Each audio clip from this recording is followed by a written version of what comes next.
தமிழ்நாட்டில் 2026 சட்டமன்ற தேர்தல் நடைபெற இன்னும் 10 மாதங்கள் உள்ளது.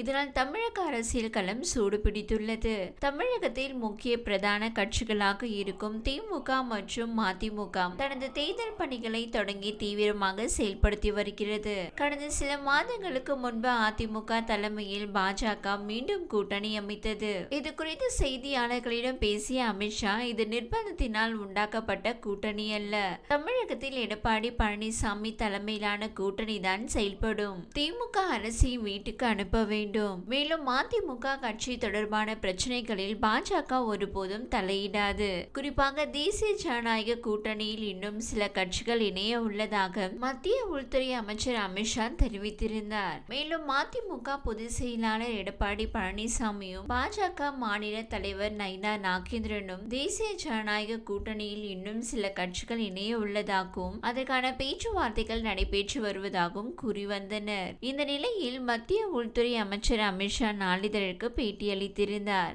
அதில் தேசிய ஜனநாயக கூட்டணியின் முதலமைச்சர் வேட்பாளர் யார் என்ற கேள்விக்கும், தேர்தலில் நாங்கள் அதிமுக தலைமையின் கீழ் போட்டியிடுகிறோம், அக்கட்சியில் இருந்து முதலமைச்சர் வருவார் என பதிலளித்திருந்தார். மேலும் முதலமைச்சர் வேட்பாளராக எடப்பாடியின் பழனிசாமி பெயரை குறிப்பிடாமல் அமித்ஷா பேசியிருந்தது குறிப்பிடத்தக்கது. மேலும் அதிமுக ஒன்றிணைய வாய்ப்புள்ளதா என்ற கேள்விக்கும், அதிமுக கட்சியில் இருந்து இதுவரை பிரிந்து சென்றவர்களை ஒன்றிணைக்க நான் எந்தவித முயற்சியும் எடுக்கவில்லை. அதிமுக கட்சியில் நடக்கும் விவகாரங்களுக்கு அவர்கள்தான் தீர்வு காண வேண்டும், முடிவுகள் எடுக்க வேண்டும் என்று மத்திய உள்துறை அமைச்சர் அமித்ஷா கூறினார். மேலும் வரும் 2026க்கான சட்டமன்ற தேர்தலில் தமிழ்நாட்டின் தேசிய ஜனநாயக கூட்டணியில் தான் ஆட்சி அமைக்கும் என்று உறுதியாக கூறினார். இது குறித்து அதிமுக முன்னாள் அமைச்சர் வைகை செல்வன் கூறுகையில், தமிழகத்தில் கூட்டணி ஆட்சியை மக்கள் விரும்ப மாட்டார்கள். பழனிசாமி தான் முதல்வர் வேட்பாளர், அவரே முதல்வராக பதவியேற்பார். ஒரே கட்சியை ஆட்சி அமைக்க வேண்டும் என்று மக்கள் விரும்புகின்றனர். தமிழகத்தில் ஒரு கட்சி ஆட்சி என்பதுதான் தற்போது வரை இருந்த நடைமுறை. ஆட்சி ஒற்றை ஆட்சியாக தான் இருக்கும். கூட்டணி என்பது தேர்தலோடு முடிந்துவிடுகிறது. ஆட்சியில் கூட்டணிக்கு வாய்ப்பு இல்லை. தேசிய ஜனநாயக கூட்டணியில் தமிழக வெற்றி கழகம் இணைவது காலம்தான் பதில் சொல்லும் என்று தெரிவித்தார். இதுவரை தமிழகம் கூட்டணி ஆட்சியை சந்தித்தது இல்லை. பாஜக கூட்டணி ஆட்சி என்ற ஜனநாயக பரிசோதனையை முன்பே தொடங்கிவிட்டனர். பல்வேறு மாநிலங்களில் கூட்டணி ஆட்சியில் பாஜக பங்கேற்கிறது அல்லது மெஜாரிட்டி இருந்தாலும் கூட்டணி ஆட்சியில் மற்ற கட்சிகளுக்கு பங்கு தருகிறது. இதனால் தற்போது எழுந்துள்ள கேள்வி என்னவென்றால், கூட்டணி ஆட்சியா ஆட்சியில் பங்கா என்பதுதான் கேள்வியாக உள்ளது.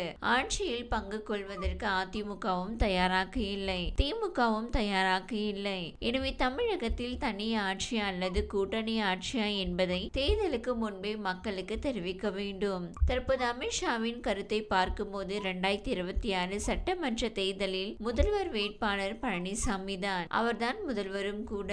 ஆனால் அதிமுக ஆட்சியில் பாஜக பங்கு பெறும். பாஜகவின் கருத்துக்கு அதிமுக எதிர்வினை ஆற்றவில்லை என்பது குறிப்பிடத்தக்கது.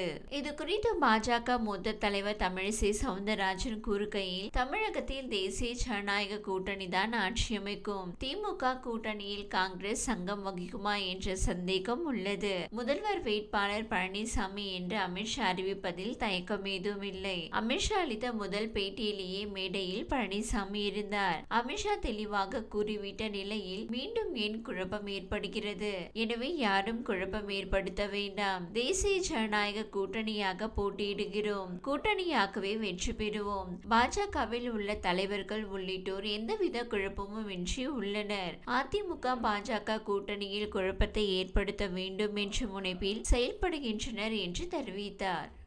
இந்த வீடியோ உங்களுக்கு பிடித்திருந்தால் லைக் செய்யுங்க. மேலும் இதுபோல் வீடியோ தொடர்ந்து பார்க்க நம்ம ஒரு சேனலை சப்ஸ்கிரைப் மற்றும் ஃபாலோ செய்யுங்க.